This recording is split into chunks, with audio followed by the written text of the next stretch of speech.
स्वागत है आपका। आप देख रहे हैं प्रहार। प्रहार में सबसे पहले बात करेंगे कथावाचक पर गरमाई सियासत की। जी हां, यूपी के इटावा में यादव समाज की कथावाचक के साथ बदसलूकी का मामला पूरी तरह राजनीतिक रंग ले चुका है। अब इस मुद्दे पर बाबा बागेश्वर, धीरेन्द्र शास्त्री और समाजवादी पार्टी के अध्यक्ष अखिलेश यादव आमने सामने आ गए हैं। अखिलेश यादव ने आरोप लगाया कि बाबा बागेश्वर कथा के लिए टेबल के नीचे से 50 लाख रुपए लेते हैं और उन्हें कथा के लिए बुलाने की हैसियत सभी की नहीं है। क्या बाबा बागेश्वर अखिलेश के इस बयान से आहत है? क्या राजनीतिक कद अपने फायदे के लिए जाति का इस्तेमाल कर रहे हैं? जात पात से भारत को विकसित बनाने की राह में कितना नुकसान होगा? क्या बाबा बागेश्वर के खिलाफ विरोध प्रायोजित है? ये जानने के लिए हमारे संवाददाता अनुराग अमिताभ ने धीरेन्द्र शास्त्री से एक्सक्लूसिव बात की है। सुनिए। रैदास की, सूरदास की और कबीरदास की प्रभु गुण गाने की परंपरा है। वहां पर जब इस तरीके का इटावा में व्यवहार देखते हैं तो मन में सबसे पहले क्या भाव उत्पन्न होते हैं, क्योंकि आप भी वही ईश शरणों की बात करते हैं। देखो, हमारी सनातनी परंपरा बहुत व्यापक परंपरा है, इतनी संकुचित परंपरा नहीं है। परंतु कुछ लोगों के द्वारा जो घी डालने का कार्य किया जा रहा, उससे भारत में विद्रोह उत्पन्न हो रहा। जातिवाद के नाम पर, क्षेत्रवाद के नाम पर, भाषावाद के नाम पर भारत की स्थिति बहुत विचित्र हो रही है। भारत को यदि भव्य बनाना है, भारत को समृद्ध बनाना है, भारत को विकसित राष्ट्र में खड़ा करना है, भारत को अमेरिका और ऑस्ट्रेलिया जैसा संपन्न बनाना है, सैन्य शक्ति के साथ साथ भारत को अर्थ संपन्न शक्ति बनाना है, तो हमको कास्टवाद, हमको भाषावाद, हमको क्षेत्रवाद से ऊपर उठकर राष्ट्रवाद पर प्रत्येक भारतीय को कार्य करना पड़ेगा। यदि हम संकुचित मानसिकता को दर्शाएंगे तो हमें नहीं लगता है कि हमारा भारत कभी भव्य हो पाएगा। तो आपको लगता है ये हिंदुओं की बांटने की तैयारी, आप बोलते भी हैं कि हिंदुओं को बांटने, क्या इसके पीछे उद्देश्य है आपको लगता है? प्रायोजित चीजें हैं और इसमें कुछ लोग अपनी राजनीतिक स्थितियां ठीक करने के लिए। अद्भुत बात ये है, जो सबसे विचित्र बात इस देश की यही है कि समर्थक को लाभ हो या ना हो, पर जातिवाद से जातिवाद के नेताओं को लाभ जरूर हो। आप 25 दिन तक रहे विदेश में, सनातन की बात करते हैं, यहाँ पर तो राष्ट्रधर्म का झंडा और हिंदू राष्ट्र की बात करते हैं।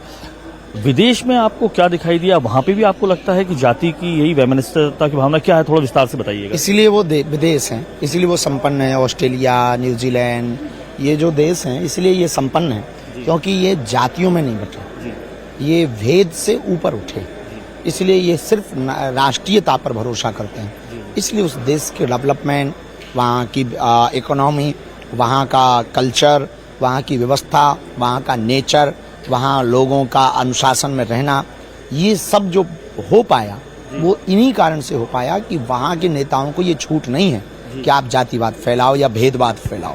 महाराज, लगातार कई आप पे आरोप भी लगा देते हैं, बात भी करते हैं, आप तमाम तरीके के काम करते हैं। मन में क्या भाव उत्पन्न होता है? क्योंकि मैं कन्या विवाह का देखता हूँ, वो भी है, या कैंसर विवाह के जीवन है। देखिए, जिसको जो कहना है वो कहेंगे। हाथी चले बाजार, तो हम तो अपने हिसाब से कार्य करते रहेंगे, जो सेवा है वो करते रहेंगे। सबके अपने अपने मत होते हैं, हर व्यक्ति का आइकॉन अपने अपने देखने का अलग अलग होता है। कोई आपको अलग दृष्टि से देखता है, हमें अलग दृष्टि से देखता है। कोई मीडिया को भी अनेक नज़र से देखा जाता है। उसी प्रकार गुरुओं को भी हम अपनी परंपरा का पालन कर रहे हैं, सनातन परंपरा का प्रचार कर रहे हैं, हिंदुओं के लिए जी रहे हैं, हिंदुओं के लिए जिएंगे, हिंदुओं के लिए मरेंगे। हमारा सपना है इस देश से जो सबसे बड़ा कैंसर का जहर है, वो जातिवाद का जहर, वो मिटे और देश में राष्ट्रवाद स्थापित हो और भारत हिंदू राष्ट्र। आपकी बातों से जो एंटी मोदी जो मोर्चा है, वो उसे क्यों तकलीफ होती है, ऐसा लगता है आपको? क्योंकि आपकी बात से किसी के समर्थक नहीं है, ना किसी पार्टी के हैं। माननीय प्रधानमंत्री जी का प्रिय होने का मतलब ये नहीं है कि हम किसी पार्टी के हैं। वो इस देश के नायक हैं और सबके हैं। प्रधानमंत्री किसी एक का नहीं है, सबका है। वैसे ही सबके वो प्रधानमंत्री हैं, तो हमारे भी। गुरु का काम क्या है? जो है उसको मार्गदर्शन देना, उसको सलाह देना, उसके लिए प्रार्थना करना, वो हम अपना दायित्व निभा रहे हैं। आप किसी को ये अगर लगता है तो निश्चित रूप से ये उसकी अपनी निजी विचारधारा है। क्या ये लगता है कि किसी पार्टी विशेष के लिए वोट ट्रांसफर हो जाता है, ऐसा कुछ लगता है? क्योंकि आप भारत तो ठीक है, हम विदेश में भी रहते हैं, वहाँ तो वोट नहीं मिला। विदेश में क्या लगता है आपको? विदेश में क्या महसूस होता है सनातन की जो आप बात करते हैं, हिंदू राष्ट्र की? अभी भारत के जो रहने वाले लोग हैं, उनके बच्चों के संस्कार घट रहे हैं। राष्ट्रीयता भारतीयता वहाँ घट रही है। आने वाली 2-3 पीढ़ियों बाद वहाँ पर बहुत हालत खराब हो जाएगी यदि अभी उन बच्चों में कुछ बदलाव नहीं किया गया। इसलिए हम विदेश यात्रा पर लगातार जा रहे हैं। सेफ सनातन, सेफ चिल्ड्रंस, बच्चों को बचाएं। बांग्लादेश और नेपाल में जिस तरीके के दृश्य आते हैं, क्या हृदय में आपके आता है वहाँ की यात्रा का सोचते हैं आप? मन में ऐसा लगता है कि वहाँ पे हिंदू राष्ट्र होगा तो 140 करोड़ हिंदू जो पूरे वर्ल्ड में रहते हैं, लेकिन बांग्लादेश में जो हो रहा है 140 करोड़ जो हिंदू रहते हैं वो प्रोटेक्ट हो पाएंगे। इसलिए तो हमें हिंदुओं को जगाना है। Bangladesh, Fiji, Myanmar, Indonesia, Nepal, Mauritius, जहाँ जहाँ हिंदू रहते, वर्मा यहाँ हिंदू रहते, बाली यहाँ हिंदू रहते, वो हम सब सुरक्षित कर पाएंगे। पहले हमें भारत को सुरक्षित करना। भारत है हिंदुस्तान। हिंदुस्तान तब हिंदुस्तान है जब यहाँ हिंदू है, और हिंदू जब तक जातिवाद से ऊपर नहीं उठेगा कैसे हिंदू। इसलिए अब हम पुनः द्वितीय पदयात्रा 7 नवंबर से 16 नवंबर तक दिल्ली से वृंदावन तक निकाल दें। 4 जुलाई को आपका जन्मदिन है। आखिरी सवाल है, तो हर आदमी जैसे नए साल में अपना कोई धैर्य बना लेता है कि ये करूंगा, क्या प्रण लेंगे, क्या करना चाहेंगे? 28 साल की शायद हो रहे हैं आप, 4 जुलाई 29 साल, हाँ 29 साल के, हाँ। तो क्या सोचा जाएगा 30 के भाई पार करने से पहले? मन में क्या है धीरेन्द्र शास्त्री के? भारत हिंदू राष्ट्र हो, पदयात्रा निर्विघ्न संपन्न हो, हम हिंदुओं को जगा सकें, और बस यही हमारे मन में भाव है और दूसरा कोई विचार नहीं है। और इस बार हमने कहा है कि हमको गिफ्ट नहीं चाहिए, हमें जन्म दिवस पर बागे जिनको भी मन में भाव हो, गिफ्ट की वजह देश में जगह जगह हॉस्पिटल बन सकें, इसलिए सबका साथ चाहिए, हिंदू राष्ट्र चाहिए। तो हमें हिंदुओं होने के लिए सबसे भिक्षा मांगनी है कि आप अपने बच्चों को हिंदुत्व की संस्कृति को भरो, अपने हिंदुओं के संस्कारों को भरो, बच्चों को कट्टर हिंदू बनाओ। धन्यवाद। अखिलेश यादव ने आरोप लगाया कि बाबा बागेश्वर कथा के लिए 50 लाख रुपए लेते हैं। इस पर बाबा बागेश्वर का जवाब आपने सुन लिया, लेकिन बाबा बागेश्वर धाम के श्रद्धालु इस पर क्या सोचते हैं? हमारे संवाददाता ने बागेश्वर धाम आए भक्तों से भी बात की।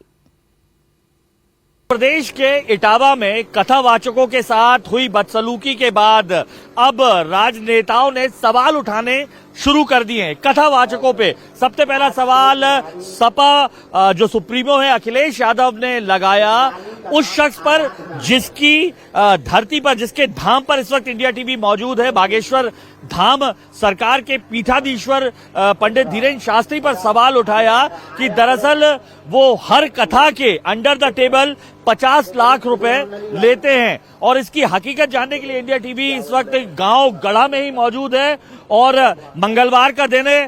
सैकड़ों हजारों की संख्या में जो लोग हैं वो यहाँ पर आपको दिखाई दे रहे हैं और हम बात भी कर लेते हैं इन तमाम समर्थकों से कि क्या जिस तरीके के आरोप लगाए जा रहे हैं वैसा है, बाबा क्या अंडर द टेबल पैसा लेते हैं या नहीं, और हम लोगों से बातचीत भी करेंगे। आप कहाँ से आए भैया? मैं शहडोल मध्य प्रदेश से आया हूँ। तो हमेशा आते रहते बाबा? जी मैं आता रहता हूँ। मैं 6 साल से आ रहा हूँ यहाँ। 6 साल से आ रहे हैं? जी। तो आपके बाबा तो 50 लाख रुपए लेते हैं अंडर द टेबल?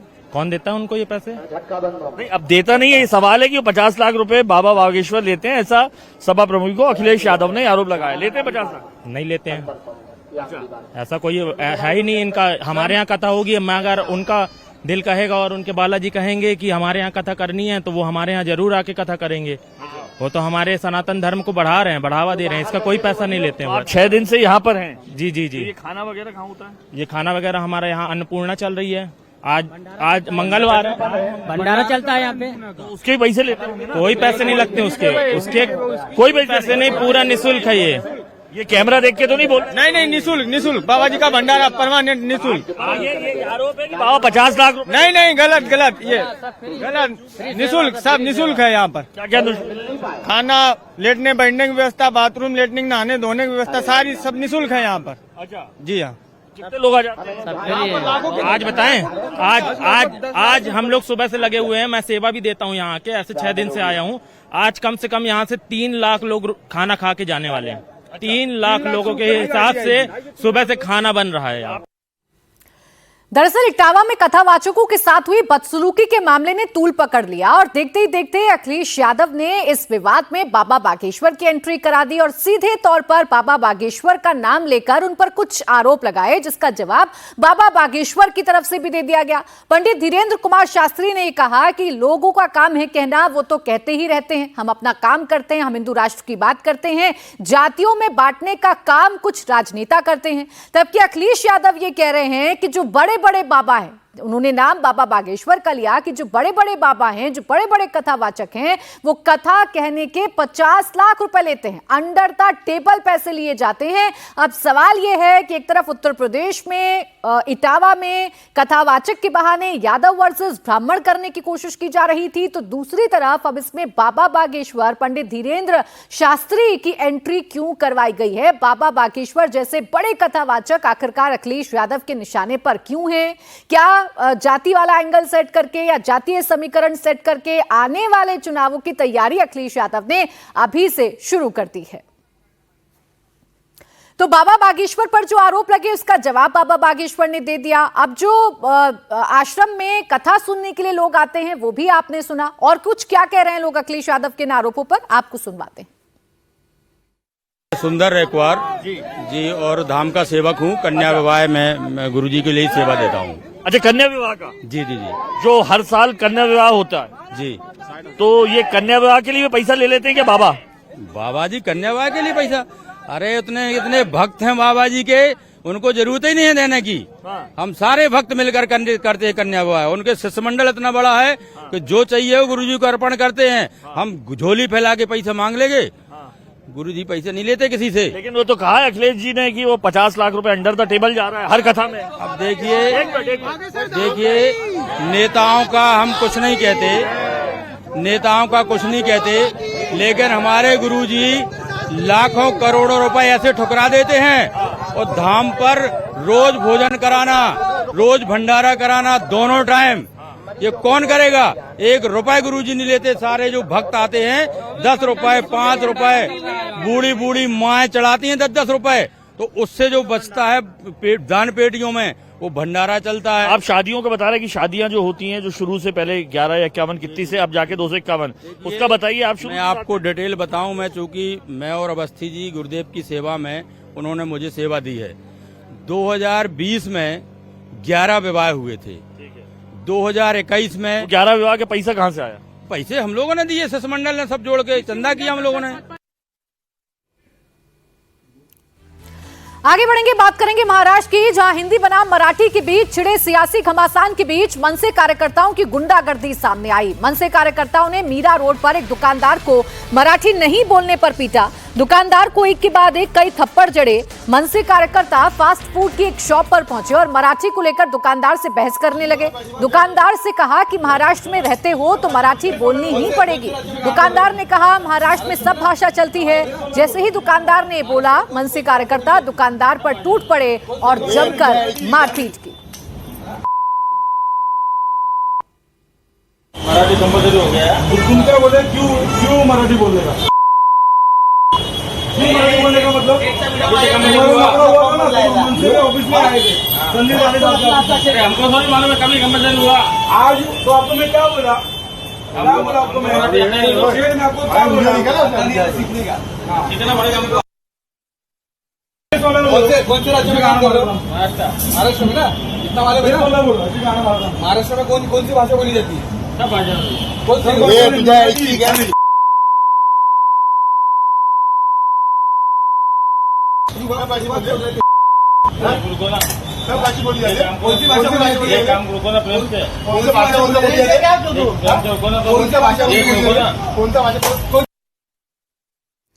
तो मराठी के नाम पर अब खुलकर राज ठाकरे की पार्टी के कार्यकर्ता महाराष्ट्र में गुंडागर्दी कर रहे हैं और हिंदी बोलने पर थप्पड़ चढ़ रहे हैं। ये तस्वीरें तो आपने देख ली। हालांकि महाराष्ट्र सरकार का जो फैसला था तीसरी भाषा हिंदी कंपलसरी किए जाने का, उस फैसले को महाराष्ट्र सरकार ने वापस ले लिया है।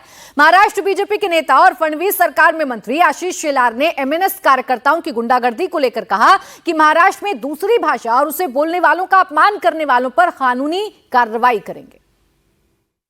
मराठी की कट्टरता, हिंदुत्व और हिंदुस्तान, इसमें प्रखरता, ये हमारी भूमिका है। हम मराठी के लिए बहुत कट्टर है, लेकिन अन्य भाषा या भाषिक का अपमान ये हमें मान्य नहीं है। कानून व्यवस्था और सरकार ऐसी कोई घटना होगी तो उसके ऊपर कड़े कदम उठाएगी। मेरे साथ मेरे सहयोगी सचिन चौधरी इस वक्त मुंबई से जुड़ गए हैं। सचिन, एक बड़ी चुनौती अब मौजूदा सरकार के सामने है। पहले अपने फैसले को वापस लेना, मनसे के कार्यकर्ताओं का मनोबल इससे और भी ज्यादा बढ़ रहा है। अब खुलेआम ऐसे गुंडागर्दी की जाएगी तो कैसे सरकार इससे निपटेगी? जी बिल्कुल, सरकार का कहना है कि मराठी को लेकर अगर कोई जोर जबरदस्ती करेगा, कानून हाथ में लेगा तो उसके खिलाफ सरकार जो है कानूनन कड़ी कार्रवाई करेगी। और जो मीरा रोड की घटना सामने आई है, जहां पर एक बालाजी होटल जिसका एक व्यवसायी है, उसको वहां पर मारा गया है क्योंकि वो मराठी नहीं बोल पा रहा था और उसमें गाली गलौज भी की और उसके बाद उसके ऊपर थप्पड़ों से प्रहार किया गया है। तो इस पूरे मामले को लेकर सरकार भी एक्शन में है। अब सरकार ने कहा है कि इस पर कार्रवाई होगी और पहले इसमें शिकायत दर्ज नहीं होती। सोमवार शाम की ये घटना है, लेकिन अब इसमें शिकायत दर्ज की जा रही है और एफआईआर दर्ज करने की प्रक्रिया भी आगे की जा रही है।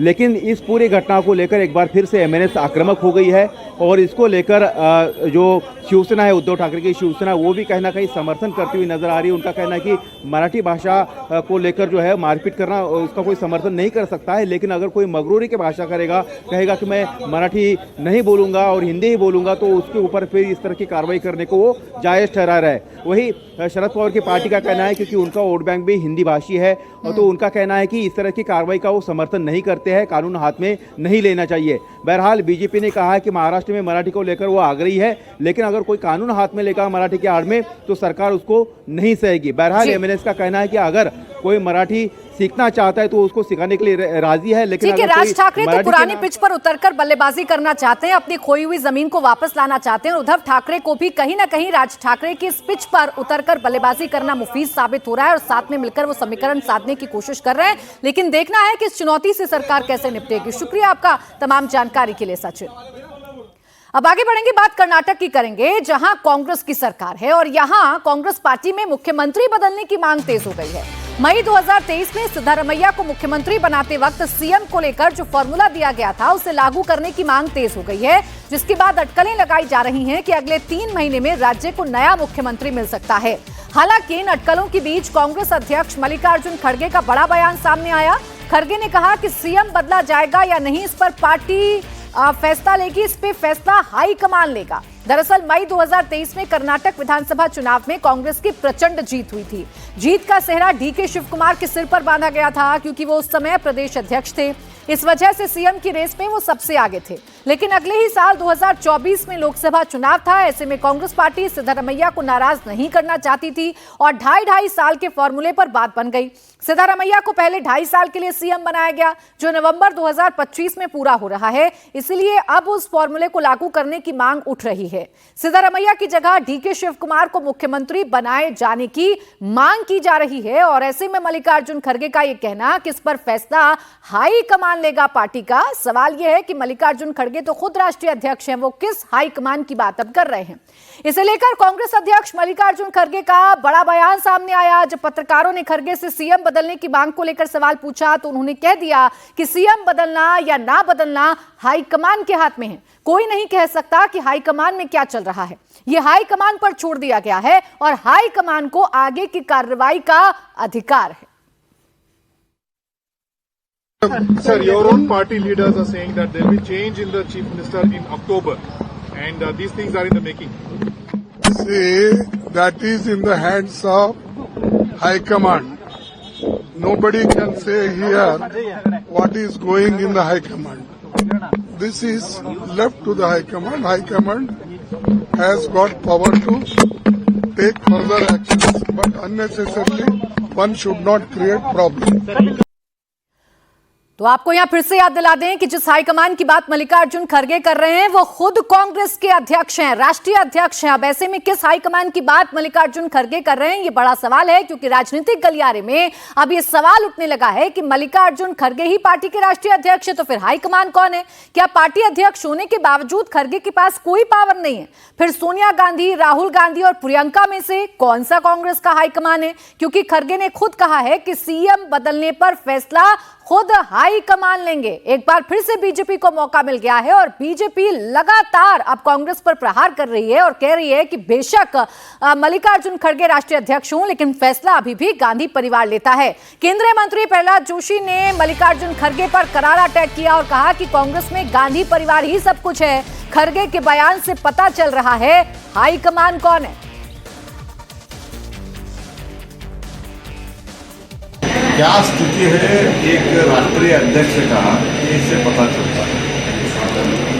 तो राष्ट्रीय अध्यक्ष वही है और राष्ट्रीय अध्यक्ष बोलते हैं हाईकमान के हाथ में। तो इस राष्ट्रीय अध्यक्ष के अलावा और कौन सा हाईकमान? तो मैं पहले से ही बोल रहा था, खड़गे साहब, I have lot of respect for him and regularly I have interacting with him in Parliament. He was in House Lok Sabha and he was in Raj Sabha. And 5 years I was Parliamentary Affairs Minister. I was regularly interacting with him. Many times I had told this. He is at the mercy of this Nakli Gandhi dynasty, which is a dynasty rule. ये नाम के वास्ते अध्यक्ष है और जो चलाते हैं वो दूसरे लोग। आगे बढ़ेंगे, अब बात करेंगे वक्फ संशोधन कानून पर छिड़े संग्राम की। पार्लियामेंट से वक्फ संशोधन कानून पास हो चुका है, देश में लागू किया जा चुका है। हालांकि सुप्रीम कोर्ट कुछ प्रावधानों पर रोक लगाकर रखा है। बिहार में तेजस्वी यादव ने सरकार बनने पर इसे कूड़ेदान में फेंकने की बात कही, तो इसे लेकर अब बीजेपी अटैकिंग मोड में आ गई है। बीजेपी ने एक बार फिर तेजस्वी यादव पर हमला बोला और कहा कि नमाजवादी नहीं चाहते कि देश में अंबेडकर का कानून लागू हो।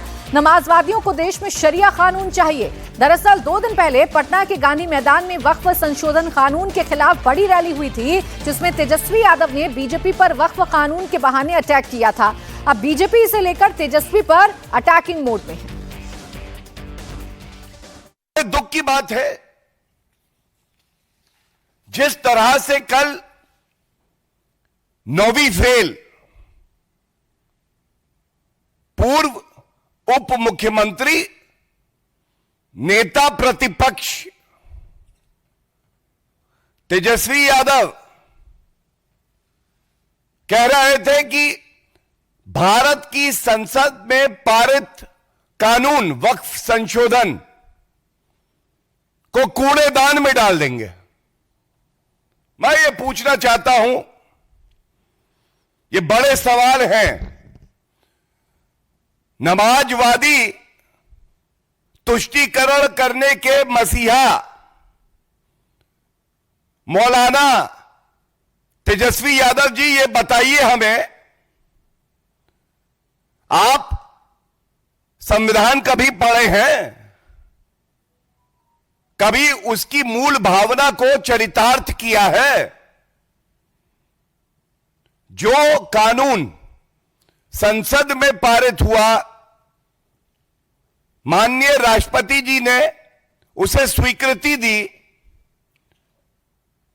वो कैसे कोई प्रदेश में, वैसे तो आप अगले 50 साल बिहार में सत्ता में आने वाले नहीं हैं। तो एक तरफ बीजेपी तेजस्वी यादव पर हमलावर है, तो वहीं एआईएमआईएम चीफ असदुद्दीन ओवैसी ने वक्फ कानून को लेकर केंद्र सरकार और आरएसएस पर बड़ा अटैक किया।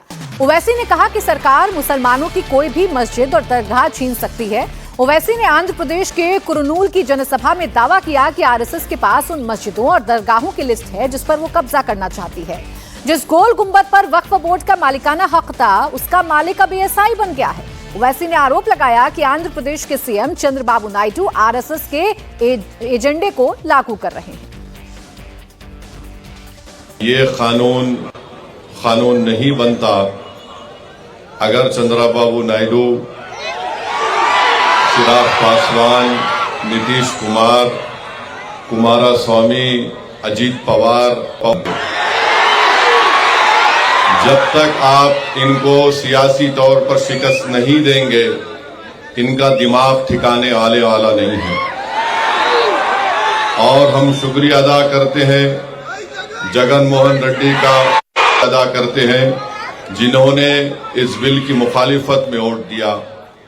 कानून ऐसा बनाया गया है कि मिसाल के तौर पर आपको समझाने के लिए यहां पर करनूल में गोल गुंबज की दरगाह है और वो आसारे खदीमा का भी उसमें रोल है। अब जब से ये कानून बन चुका है, वक्फ बोर्ड उसका मालिक नहीं है, ASI उसका मालिक बन चुका है। हम चंद्रबाबू नायडू से पूछना चाह रहे हैं कि आपने कितना झूठ बोला आंध्र प्रदेश की आवाम को कि कुछ नहीं होगा। तीसरी बात यह है कि गवर्नमेंट किसी भी मस्जिद को, दरगाह को, खानखा को आपसे छीन सकती है। आप इस खुशफहमी का शिकार मत रहिए, नहीं हमारे पास है, ये है। गवर्नमेंट कुछ भी सेक्शन 3C उठाकर पढ़ लीजिए आप, और फिर इसमें ऐसा कानून बनाया गया कि लिमिटेशन का कानून लागू कर दिया गया। अगर कोई 20 साल से 12 साल से 20 साल से वक्फ की जायदाद पर काबिज है तो चंद्रबाबू नायडू उसको मालिक बना रहे हैं। हम चंद्रबाबू नायडू से पूछना चाह रहे हैं, आपकी एक तरकारी की दुकान है हेरिटेज के नाम से, अगर वहां पर कोई 20 साल से कब्जा करके बैठ गया तो मेरी हो जाती, आपकी रहती। आप लिमिटेशन का कानून उस पर लागू कर दिए।